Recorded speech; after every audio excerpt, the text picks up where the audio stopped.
پښتون بسنګ د یو بل تندې پمینا خپل کړي پښتون بسنګ د یو بل تندې پمینا خپل کړي پښتون بسنګ د یو بل تندې پمینا خپل کړي. السلام علیکم ګرانو کتونکو، زه ملک عثمان. نننی د ویډیو چې کومه ده خاص کر مسافر رونو لپاره دا کوم چې سعودي کې بار ملکونو کې مسافرۍ تیری دي مسافرۍ مزدوري کوي دا غوړ پر خاص کر دا ویډیو جوړوم او یو شارټ غونډې نیسي چې شارټ غونډې خبره کول غواړم هغه ته چې دغه ملک چې کومه ده دغه ملک تم ګراټ شومګه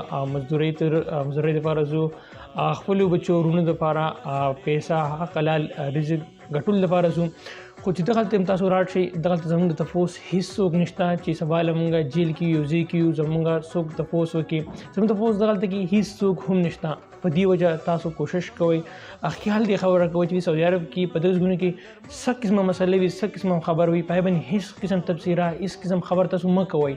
خپل مزدوري خپل کار ساتي او په دې قسم کوم خبرې چې وي پای باندې تاسو کاغه پوسټ په سوشل میډیا باندې کېږي تاسو مخې تاسو خبره شروع وي نو پای باندې هیڅ قسم خبر تاسو مه کوئ. هغه باندې مکمل ځان غلې کوئ او مخکې خپل کار سره خپل بچو لپاره خپل ورونو لپاره رزق ګټئ ځکه چې زموږ د تفوس په دې ملک هیڅ څوک هم نشته زموږ سباله تفوس نو بالکل دغه شارټ غونډې میسي دغه شارټ غونډې پیغام او ورکول غوښته خپل مسافر رونو ته د خپل ځان ډېر زیات خیال ساتئ د لوی الله فرمان.